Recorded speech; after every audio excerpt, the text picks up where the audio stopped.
로마서 2장 6절, 7절, 8절 말씀, 우리 교회가 사용하고 있는 세번역 성경으로 함께 읽겠습니다. 앞에 화면을 보시면 같이 봉독하겠습니다. 하나님께서는 각 사람에게 그가 한 대로 갚아 주실 것입니다. 참으면서 선한 일을 하여 영광과 존귀와 불멸의 것을 구하는 사람에게는 영원한 생명을 주시고, 이기심에 사로잡혀서 진리를 거스르고 불의를 따르는 사람에게는 진노와 분노를 쏟으실 것입니다. 아멘. 자, 혹시 이 사진에 등장하고 있는 꽃의 이름을 아시는 분 계십니까? 자, 이 꽃에, 저는 저렇게 생겼으면 다 꽃이라고 부릅니다. 자, 이 꽃의 이름을 혹시 아시는 분? 자, 절 따라해 보겠습니다. 며느리, 밥풀꽃. 자, 며느리, 밥풀꽃. 이 꽃에는 아주 슬픈 이야기가 담겨져 있습니다. 옛날에 아주 못된 시어머니 밑에서 고되게 시집살이 하고 있던 사람이 있었습니다. 그런데 그날도 여전히 시집살이를 하는데 밥을 짓는데 밥이 다 됐는지 보려고 소뚜껑을 열고 밥알 2개를 입에다 물었답니다. 그런데 입에 무는 순간 시어머니가 등장을 한 겁니다. 아니, 이것이 어른도 손을 안 댄 이 밥에다가 감히 손을 대? 하고는 그냥 말만 하면 되는데 또 막 이렇게 때린 겁니다. 맞다 안 되겠어서 이 며느리가 입을 열고 혀를 내밀면서 이거는 밥풀이 아니라 꽃잎입니다 라고 소개했답니다. 그래서 이 꽃이 가진 이름이 며느리 밥풀꽃입니다. 그래서 자세히 들여다보니까 혀를 내밀고 밥알 2개가 있는 것 같죠. 그래서 지어진 이름이랍니다. 지난주에 제가 그런 이야기를 우리 함께 나눴습니다. 왜 우리는 아픈 사람이 또 아픈 사람들을 또 아프게 할까요? 세상은 자꾸만 아픈 사람들이 있는데 또 아픈 사람에게 더 아프게 만드는, 이게 돌고 있는 세상이라고 하는 겁니다. 앞서 이야기 드렸던 꽃잎과 연관을 짓는다면 그겁니다. 못된 시어머니 밑에서 못된 며느리가 나온다는 말이 있어요. 돌고 돈다는 거잖아요. 그런데 사실 좋은 말 아니잖아요. 끊어야 되는데. 누군가에게서는 끊어야 되잖아요. 나쁜 것이 내려오고 연결이 될 때 누군가에서는 끊어줘야 되잖아요. 멈춰줘야 되잖아요. 그때 믿음을 가지고 살아가는 우리가 바로 그 사람이 다 되시기를 주님의 이름으로 축복합니다. 바울 선생님이 로마에 있는 교인들에게, 믿음을 가진 성도들에게 편지를 쓰고 있는데 2장에 들어와서 갑자기 말투가 바뀝니다. 우리는 그 중에 6절, 7절, 8절만 읽었는데 원래 이 말씀은 1절부터 16절까지로 준비를 했습니다. 2장에 들어와서 바울 선생님이 첫머리에 꺼내든 말은 이겁니다. 그러므로 남을 판단하는 사람아, 그대가 누구이든지 죄가 없다고 변명할 수 없습니다.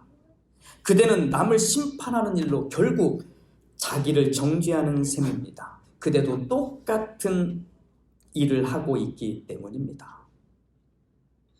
아니, 갑자기 편지에 좋은 말을 쓰다가 첫머리 이렇게 말하는 겁니다.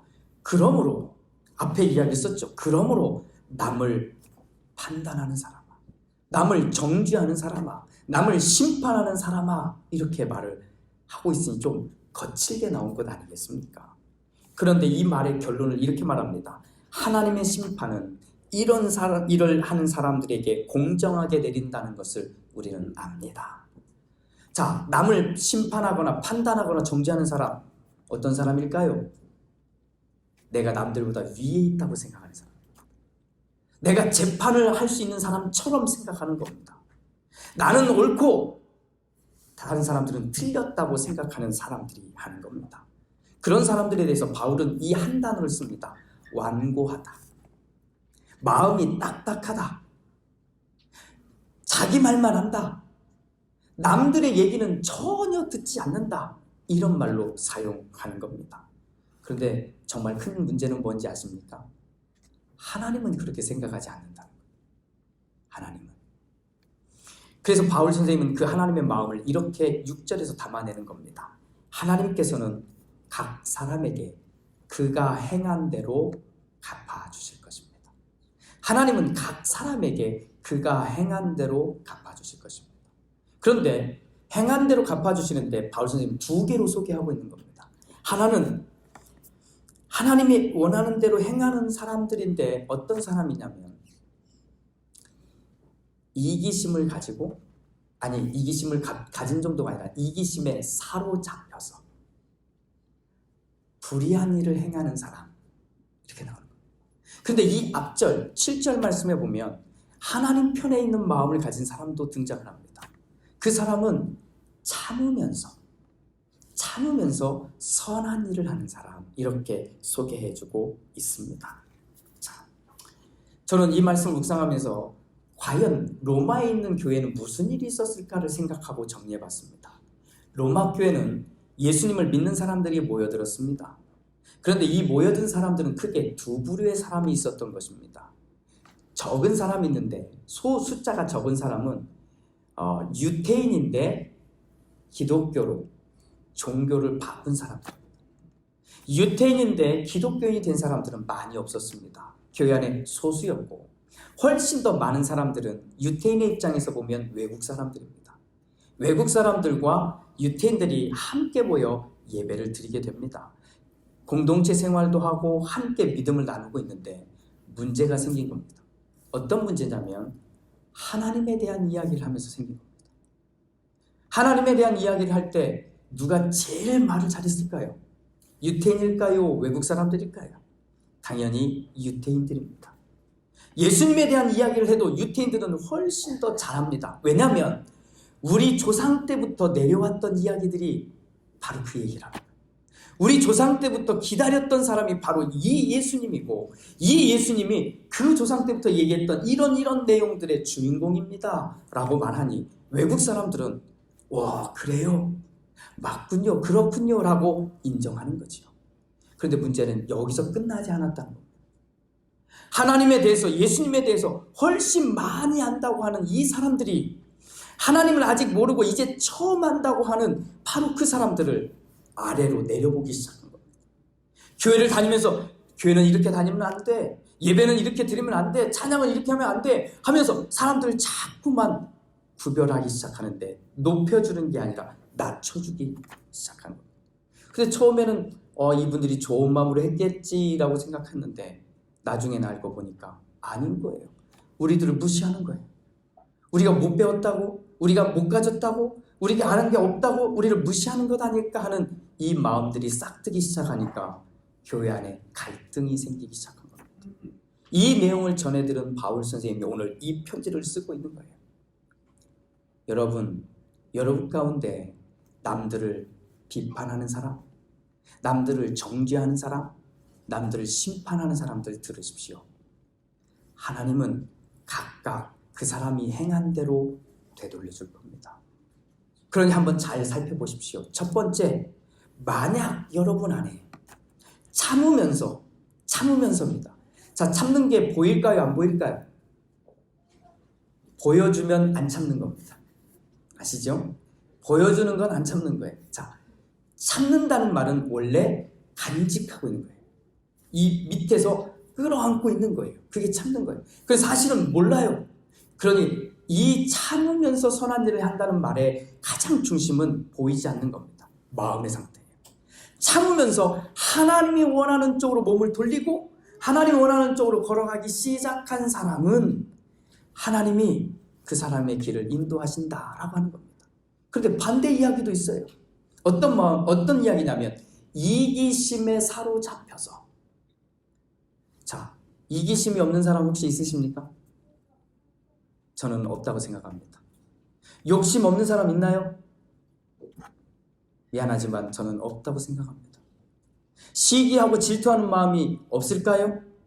아니요, 저는 다 있다고 생각합니다. 문제는 오늘 바울 선생님은 이 이야기를 하는 겁니다. 이기심에 사로잡혀서입니다. 이기심에 사로잡혀서.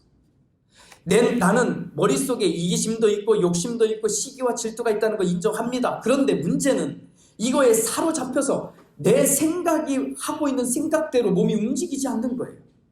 이기심이 나를 탁 붙들고 어느 쪽으로 가냐면 하나님이 원하지 않는 불의한 쪽으로 끌고 가고 있는 거예요. 내 생각은 분명히 알고 있어요. 적어도 우리는 믿음이 있으니까, 교회 생활하니까 사랑하고 이해하고 위로하고 용서하며 살아야 된다는 건 알지요. 머리는 아는데 이기심이 나를 사로잡아서 나를 끌고 가고 있는 거예요. 어느 쪽으로? 불의한 쪽으로. 하나님이 원하는지 않는 쪽으로 끌고 가고 있는 거예요. 자, 그러니 우리의 모습을 보라는 거예요. 바울 선생님은 이 이야기를 하는 겁니다. 말하는 게 잘못됐다는 게 아니에요. 말로 그 사람이 잘못된 걸 이야기는 할 수 있지요. 그런데 이야기하는 게 아니라 자기는 뭔가에 사로잡혀서 하나님이 원하지 않는 쪽으로 가면서 그러지 않은 사람을 비난하거나 정죄하거나 심판해서는 안 된다는 이야기를 꺼내들고 있는 겁니다. 그때 바울 선생님이 쓴 겁니다. 하나님은 우리가 행한 대로 그대로 갚아주실 것입니다. 사랑하는 교회 여러분, 저는 이 말씀을 준비하면서 결론적으로 이 말씀을 한 문장으로 정리해봤습니다. 그러니 여러분, 우리가 믿음의 친구가 됩시다 라고 하는 문장으로 정리해봤습니다. 친구가 된다는 게 뭘까요? 전 미국에 와서 하나는 경험을 했습니다. 한국은요, 진짜 나이가 똑같아야 친구라고 말합니다. 이게 한국 정서예요. 그런데 미국에 왔더니 아닌 거예요. 친구래요. 그런데 옆에 봤더니 할아버지 같아요. 그런데 소개를 하는데 친구래요. 아, 말로만 친구인가? 이런 생각을 해봅니다. 그런데 가만히 들여다보니까 친구의 개념이 우리는 같은 나이가 돼야만 친구라고 생각하는데 아니더라고요.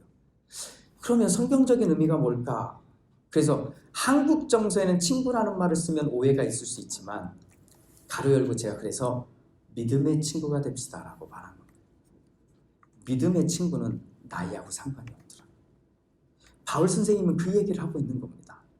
우리요, 배웠다고 안 배웠다고, 돈을 가졌다고 안 가졌다고, 잘났다고 못났다고, 이게 하나님 앞에서는 아무것도 상관없다는 것을 얘기해 줍니다.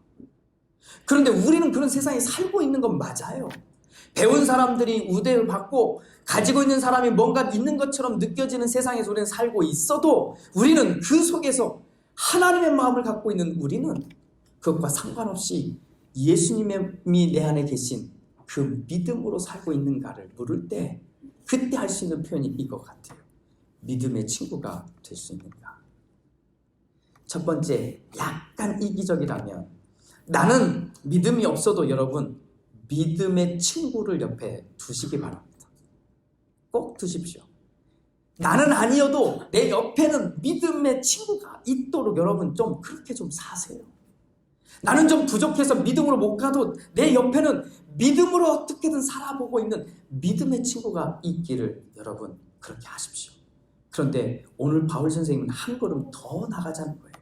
내가 믿음의 친구가 되어주자는 거예요. 내가 내 옆에 있는 사람에게 믿음의 친구가 되어주자. 그러려면 완고한 사람이 되면 절대 안 됩니다.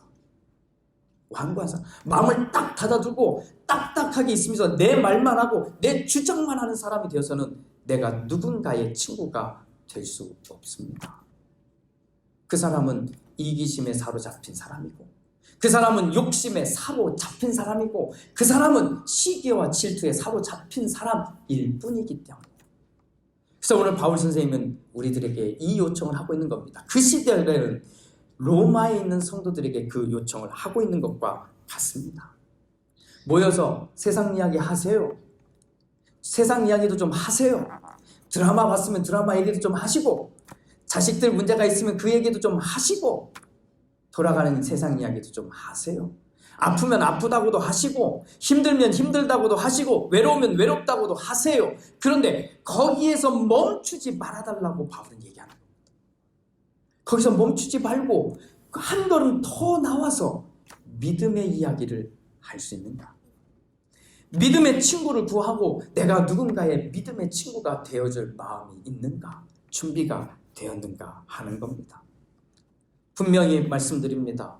바울 선생님은 로마에 있는 교인들에게 차별하지 말라고 얘기합니다. 더 가졌다고 남들을 무시하지 말라고 이야기하는 겁니다. 내가 더 배웠으니까, 더 많이 하니까 사람들을 정죄하거나 심판하지 말라고 이야기합니다. 오히려 친구가 되어주라. 믿음의 친구가 되어주라. 힘들 때 믿음의 친구가 되어주라. 여러분, 한 주간을 보내든 한 달을 보내든 우리 올해를 시작해서 2010년 한 달을 보냈잖아요. 한 달을 보내는 동안 혹시라도 내가 이 사람의 믿음의 친구가 되어줘야 되겠구나 하는 마음이 있거든 잘하신 겁니다. 이기적으로 생각하더라도 이 사람만큼은 나에게 믿음의 친구가 될 수 있겠구나 이 생각을 하셔야 돼요. 아무 생각 없이 교회 다니지 마세요. 아무 생각 없이 같이 밥 먹고 이야기하거나 그러지 마세요. 그거는 낭비하는 겁니다. 오히려 내 삶을 이야기하면서 누군가가 나의 믿음의 친구가 되어주고 또 나는 누군가의 믿음의 친구가 되어줍시다. 그때 우리는 남들을 비판하거나 정죄하지 않게 될 겁니다. 하나님이 사랑하는 사람, 하나님이 존중하고 하나님이 만드신 사람, 그렇게 바라볼 수 있는 우리 모두가 되기를 주님의 이름으로 축복합니다. 기도합니다.